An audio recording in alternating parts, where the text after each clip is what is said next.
नमस्कार. मी भाऊ तोरसेकर. तुम्ही बघत आहात प्रतिपक्ष. मित्रांनो, त्या आजच्या विषयाचं शीर्षक आहे, महाराष्ट्रात काँग्रेसचा गुजरात झालाय. गुजरात झालाय म्हणजे काय? गुजरात हा काही एखादा पक्ष वगैरे नाही, राजकीय पक्ष नाही. गुजरात हे महाराष्ट्राच्या उत्तरेला असलेलं एक शेजारचं राज्य आहे. मग काँग्रेसचा गुजरात झाला म्हणजे काय? तर गुजरातमध्ये काँग्रेस पक्षाची जी अवस्था आहे, जवळपास तशीच अवस्था आज महाराष्ट्रातल्या काँग्रेस पक्षाची आहे. मी छाती ठोकपणे सांगतो. आज मी हे ऐकणाऱ्या प्रत्येकाला एक प्रश्न विचारतो, गुजरातमध्ये काँग्रेसचा एक प्रमुख नेता, त्याचं नाव तुम्ही सांगू शकाल का? नाही सांगता येणार तुम्हाला, मला खात्री आहे. अनेक पत्रकारांना मी हा प्रश्न विचारतो की तुम्ही तावातावात राजकारणाचे अभ्यासक वगैरे म्हणता, तर गुजरात मधल्या एक दोन किंवा तीन प्रमुख काँग्रेस नेत्यांची नावं सांगा. तर सांगता येणार नाही. कधी काळी काय तो शंकरसिंग गोहिल किंवा असा काहीतरी होता, नंतर राज्यसभेत गेला. अर्जुन मोदवाडिया, हार्दिक पटेल, अगदी शंकरसिंग वाघेला, अशी अनेक नावं तुम्ही सांगू शकत होता. त्याच्याही पूर्वीच्या काळामध्ये एकापेक्षा एक दिग्गज, माधवसिंग सोलंकी, घनश्याम ओझा यासारखे दिग्गज काँग्रेसमध्ये, हितेंद्र भाई देसाई, मोरारजी देसाई, बाबूभाई पटेल, अशी खूप मोठमोठी नावं गुजरातमध्ये काँग्रेसकडून घेतली जात होती. आज काँग्रेस पक्षामध्ये गुजरातच्या नाव घेण्यासारखा एकही नेता उरलेला नाही. नाही नेता नाव घेत आहे. ज्याला मुख्यमंत्री होण्याची ईर्ष्या आहे, महत्वाकांक्षा आहे. शेवटी राज्यातल्या कुठल्याही पक्षाचा, प्रमुख पक्षाचा एखादा प्रमुख नेता असतो. त्या नेत्याला राज्यामध्ये आपलं कर्तृत्व दाखवून, पराक्रम दाखवून काही करायचं असेल तर त्याला मुख्यमंत्री होण्याची महत्वाकांक्षा असावी लागते. मला आठवतं, मी 1986च्या काळामध्ये 4 वर्ष मार्मिकचा संपादक होतो. त्यावेळेला शिवसेनेचा विधानसभेत निवडून आलेला एकमेव लाडाचा नवसाचा आमदार म्हणजे छगन भुजबळ होते. पण छगन भुजबळ ज्या प्रकारे विधानसभेत धुमाकूळ घालत होते, त्यांच्या समोर 12, 15, 16 आमदारांचे शेतकरी कामगार पक्ष, जनता दल किंवा तुमचा असे जे पक्ष होते, जनसंघ, सॉरी, भारतीय जनता पक्ष, ज्यांचे 15, 16, 20 आमदार असायचे, त्यांच्यापेक्षा विधानसभा गाजवणारा कोण होता आमदार? तर तो छगन भुजबळ होता, एकमेव होता. आणि त्यावेळेला मी शिवसेनेचा विस्तार मुंबईभर होत होता. 1986 नंतर 90 मध्ये शिवसेना एकदम 52-54 आमदार निवडून आणू शकली. पण त्या काळामध्ये पत्रकारांच्या वर्तुळात गप्पा मारताना वगैरे शिवसेना हा भविष्यातला मोठा पक्ष आहे असं मी म्हटलं, तर माझे मित्रच माझी टिंगल करायचे, अरे यांना मुंबई महापालिकेमध्ये 100-125 नगरसेवक निवडून येता येत नाही, तू कुठल्या शिवसेनेबद्दल बोलतोय? कधीतरी एकदा नवलकर आले होते, आता छगन भुजबळ आला, किंवा काल परवा पोटनिवडणुकीमध्ये रमेश प्रभू आमदार झाला. ती शिवसेना विधानसभेमध्ये. मी त्यांना एक उत्तर देतो, ज्या पक्षाकडे इतका उत्साही, महत्वाकांक्षी छगन भुजबळ सारखा नेता आहे, त्या पक्षाला महाराष्ट्रामध्ये भविष्य आहे. तो भविष्यातला पक्ष आहे. छगन भुजबळ केवळ आजचे रोहित दादा पवार वगैरे असल्या स्वरूपाचे नेते नव्हते. अमोल मिटकरी वगैरे जे काय आहेत ना, जितेंद्र आव्हाड वगैरे, छगन भुजबळ हे अक्षरशः विधानसभेमध्ये सरकारला काय ते दरदरून घाम फुटेल असं वागायचे. मला आठवतो तो काळ. त्या माणसाची महत्वाकांक्षा होती की आपण मुख्यमंत्री झालं पाहिजे. मुख्यमंत्री होण्याची महत्वाकांक्षा उराशी बाळगूनच छगन भुजबळ त्या काळात राजकारण करत होते. बाळासाहेबांच्या नंतर महाराष्ट्राच्या कानाकोपऱ्यामध्ये ज्याच्याविषयी मोठं आकर्षण होतं असा नेता कोण, तर छगन भुजबळ शिवसेनेचा एकमेव आमदार होता. हा सगळा इतिहास मी एवढ्यासाठी सांगतोय की तेव्हा हळूहळू करत शिवसेनेचे शाखा तालुक्यामध्ये, जिल्ह्यामध्ये निर्माण होत होत्या. मुंबईतले अनेक शिवसेनेचे नगरसेवक किंवा शाखा प्रमुख, जिल्हा विभाग प्रमुख यांना संपर्क प्रमुख म्हणून गावोगावी पाठवलं जात होतं आणि तिथे शिवसेनेच्या तरुणांच्या बैठका होऊन शाखा स्थापन व्हायच्या. दिवाकर रावते वगैरे सारखे दिग्गज त्यातून निर्माण झाले. नारायण राणे 1986 मध्ये 85 मध्ये पहिल्यांदा नारायण राणे नगरसेवक झाले होते आणि 98-99 मध्ये तेच नारायण राणे महाराष्ट्राचे मुख्यमंत्री झाले होते. हे मी का सांगतोय, एखाद्या पक्षाचा विस्तार, विकास आणि शक्ती वाढत कशी जाते, तर त्यांच्याकडे जेव्हा कुठल्याही परिस्थितीत भगवा फडकवणार ह्या ईर्षेने जे बाळासाहेब भाषण करायचे, त्या भाषणाने भारावून जाणारा लाखो लाखो श्रोता त्यांना मिळत होता. आणि त्यामुळे 1985च्या विधानसभा निवडणुकीमध्ये अवघा एक आमदार छगन भुजबळ निवडून आणणारे बाळासाहेब ठाकरे यांनी 1990च्या विधानसभा निवडणुकीमध्ये तब्बल 54 आमदार निवडून आणले. भाजपला सोबत घेतलं. भाजपने सुद्धा पहिल्यांदा महाराष्ट्राच्या विधानसभेत 44 का 42 इतकी झेप घेतली होती. पण हे सगळं कशामुळे घडलं? महाराष्ट्रात सत्तांतर करण्याची महत्वाकांक्षा आणि ईर्ष्या बाळगलेली ही सगळी नेता मंडळी होती.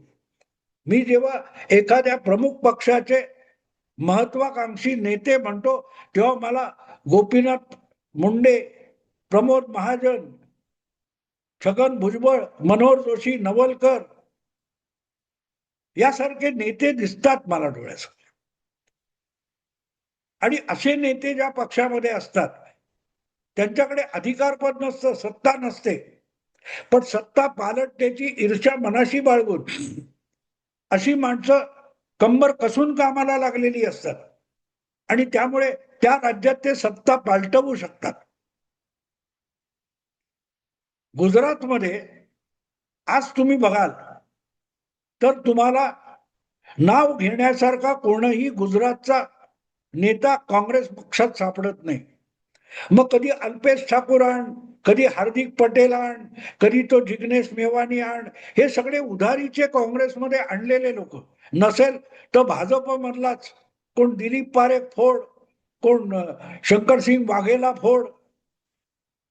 अशा रीतीने काँग्रेस 1995 नंतर गुजरातमध्ये आपली चूल पेटवते, गुजराण करते, ज्याला गुजराण उदरनिर्वाह. रोज जंगलातून लाकडं गोळा करायची आणि आठवड्याच्या बाजारात, तालुक्याच्या बाजारात आणून विकायची. मग त्यातून मिळालेल्या 15-20 रुपयामध्ये 5 रुपयाची भजी घ्यायची, एवढ्याशा बाटलीमध्ये खायचं तेल विकत घ्यायचं, तिखट मीठ घ्यायचं. असं करणारे जे रोज हातावर पोट असलेले लोक असतात, तसा काँग्रेस पक्ष गेली जवळजवळ 30 वर्ष गुजरातमध्ये जगतोय. वाटमारी करायची, दुसऱ्या पक्षातले फोडायचे. पण आपलं नेतृत्व काँग्रेसने उभं केलं नाही आणि जे नेतृत्व धडपड करेल त्याचे सुद्धा पंख छाटण्याचा कर्मदरिद्रीपणा दिल्लीतल्या काँग्रेस नेतृत्वाने केला. आणि त्यामुळे नरेंद्र मोदी पंतप्रधान झाल्यापासून तुम्ही बघाल तर गुजरातमध्ये नाव घेण्यासारखा काँग्रेस पक्षाकडे कोणीही महत्वाकांक्षी नेता उरलेला नाही. 95 पासून आता 31 वर्षामध्ये 6 विधानसभेच्या निवडणुका भाजप स्वतःचं बहुमत घेऊन निवडून येत राहिला. त्याचं कारण राज्य पातळीवर सत्ता पलटवणं आणि सत्ता काबीज करणं अशी महत्वाकांक्षा असलेला एकही नेता काँग्रेसमध्ये निपजलेला नाही. आणि निपजला असेल किंवा प्रयत्नशील असेल तर त्याला मोदी शहांनी फोडलेला सुद्धा आहे. मग तो अल्पेश ठाकूर असेल, तरुण पिढीतला हार्दिक पटेल असेल, अर्जुन मोजेवाडी यासारखा 50-60 क्रॉस केलेला नेता असेल, भाजपने गुजरातमध्ये काँग्रेसला आपले पाय रोवून उभा राहील आणि महत्वाकांक्षा बाळगेल असा नेता उभा राहू दिलेला नाही. आणि तो उभा राहणार नाही याची राहुल गांधी आणि काँग्रेसच्या हायकमांडने सुद्धा काळजी घेतलेली आहे. त्यामुळे जे गांधीजींच्या काळापासून जी मशागत गुजरातमध्ये काँग्रेसची झालेली आहे त्याची मतं काँग्रेस पक्षाला निवडणुकीत मिळत राहतात. अलीकडे गेल्या विधानसभा निवडणुकीपासून त्यामध्ये केजरीवालच्या आम आदमी पक्षाने सेंधमारी केलेली आहे, भागीदारी केलेली आहे. जर तुमच्याकडे नेता नसेल तर आपोआपच सत्ता पलटवण्याची इच्छा असलेल्या कार्यकर्त्यांना, तरुणांना आणि मतदारांना घेऊन दुसरा पक्ष उभा राहत असतो. तसा गुजरातमध्ये आम आदमी पक्ष उभा राहिला. त्यांनी भाजपला कुठेही धक्का दिलेला नाही.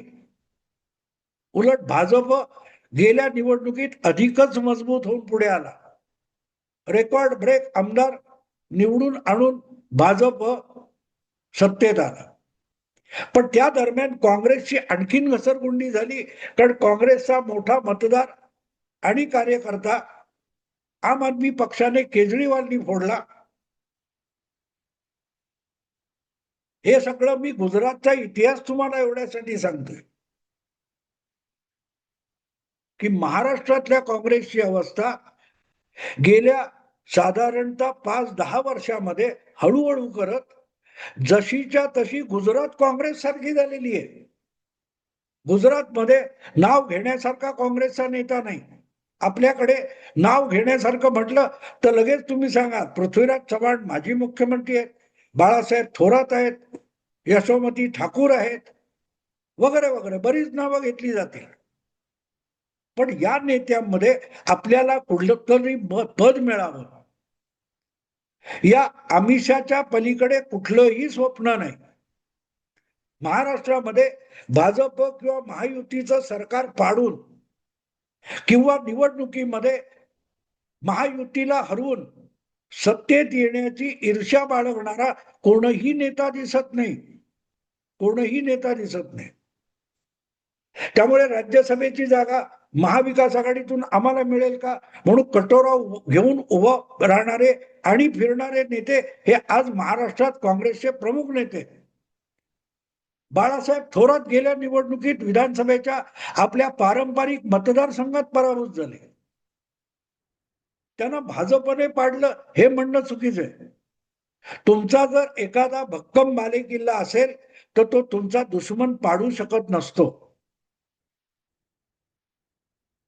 वरिष्ठतेने किंवा ज्येष्ठतेने बाळासाहेब थोरात प्रदेश काँग्रेस अध्यक्ष झाले, महाविकास आघाडीमध्ये पक्षाचे प्रमुख नेते बनले.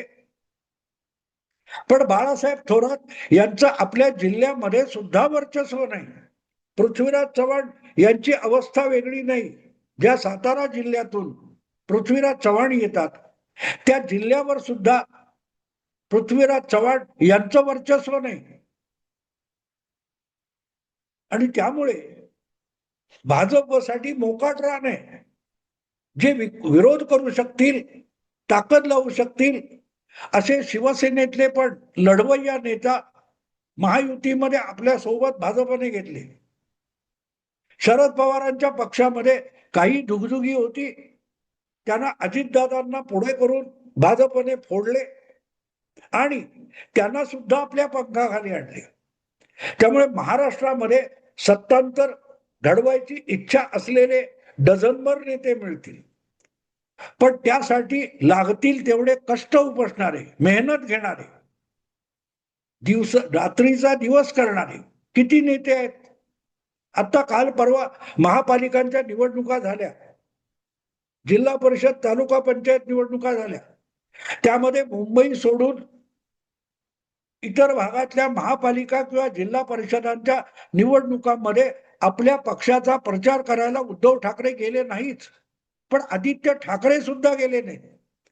त्यांना सरकार पाडायचे, सरकार सत्ता बळकवायची आहे, पण ती कोणीतरी आयती आपल्याला आणून द्यावी. असेल माझा हरी तर देईल खाटल्यावरी, अशा स्वरूपाचं नेतृत्व ज्या पक्षात असतं त्या पक्षाकडून कुठलाही सत्ता बदल घडवला जाऊ शकत नाही. हैरात म्हणून काय वाटलं जाणार आहे, त्या रांगेत सत्यनारायणाचा प्रसाद घ्यायला उभं राहावं. त्यापेक्षा या वेगवेगळ्या विरोधी पक्षांची अवस्था वेगळी नाही आणि काँग्रेसची अवस्था पण तशीच झालेली आहे. मग चिडून कधीतरी म्हणायचं आम्ही काय पाठिंबा द्यायला आहोत की काय? कारण शरद पवार राज्यसभेला उभे राहिले आणि एकमेव महाविकास आघाडीचा निवडून येत असेल तर फाटाफूट चालणार नाही, म्हणून निमूटपणे काँग्रेस पक्षाने राज्यसभा निवडणुकीत शरद पवारांना पाठिंबा दिला. नंतर जी काय विधान परिषदेची निवडणूक होती त्यामध्ये सुद्धा एकमेव उमेदवार निवडून येणार, तर उभाठा शिवसेनेच्या अंबादास दानवे यांना सुद्धा काँग्रेसने निमूटपणे पाठिंबा दिला. तक्रार केली की का दरवेळेला आम्ही पाठिंबा द्यायचा, आमचा काय रोटेशनने नंबर नाही किंवा आमचा काहीच अधिकार नाही. अडवणूक केली, दमदाटी केली, नडलं, पण उपयोग काय? शेवटी शेपूट आत घालून महाविकास आघाडी टिकवायची म्हणून प्रदेश काँग्रेस अध्यक्षांनी पाठिंबा जाहीर केला आणि अगदी पोटनिवडणुकीत सुनेत्रा पवारांना सुद्धा समोर उमेदवार उभं करायची हिंमत झाली नाही. कारण यापैकी कोणाकडेही महत्वाकांक्षा नाही आणि जी महत्वाकांक्षा असेल, इच्छा असेल, त्याच्या पूर्ततेसाठी राबायची हिंमत नाही, इच्छा नाही. हवंय सगळं पण कष्ट घ्यायचे नाही. नेमकी हीच अवस्था गेल्या 25 वर्षामध्ये काँग्रेसची गुजरातमध्ये झाली आणि बघता बघता काँग्रेस पक्ष हा गुजरातमध्ये नामशेष होऊन गेला. आहे शिल्लक, संघटना आहे, जिल्हा तालुका पातळीवर अध्यक्ष, त्यांची कार्यालये सापडतील, पण मतदाराला पटवून मतदाराची मनं जिंकून सत्ता बदल घडवण्याची आणि निवडणूक जिंकण्याची इच्छा असलेला कोणीही काँग्रेसमध्ये गुजरातच्या उरलेला नाही. आणि हळूहळू करत महाराष्ट्रात सुद्धा काँग्रेसची अवस्था तीच झालेली आहे. आणखीन 3 वर्षांनी बाळासाहेब थोरात असतील, पृथ्वीराज चव्हाण असतील किंवा इतर जे त्यांच्या बरोबरीचे आहेत, त्यांचं पण वय इतकं सरकलेलं असेल की मैदानात उतरून, आखाड्यात उतरून, गावोगावी फिरून सत्तांतर घडवण्याची इच्छा त्यांना स्वप्नात सुद्धा होणार नाही. आणि म्हणून जी अवस्था 25 वर्षात गुजरातच्या काँग्रेसचा झाली, तशी अवस्था आज महाराष्ट्रातल्या काँग्रेसची झालेली आहे. आणि म्हणून म्हटलं की महाराष्ट्रात काँग्रेसचा गुजरात झालाय. पुढे काँग्रेस इतकी मरगळलेली आहे की आपल्या नाकावर बसलेली माशी उडवण्याची इच्छा सुद्धा आजच्या काँग्रेस नेत्यांमध्ये उरलेली नाही. मित्रांनो, आता थांबतो. आवडलं लाईक करा, शेअर करा आणि प्रतिपक्षाला सबस्क्राईब करा. नमस्कार.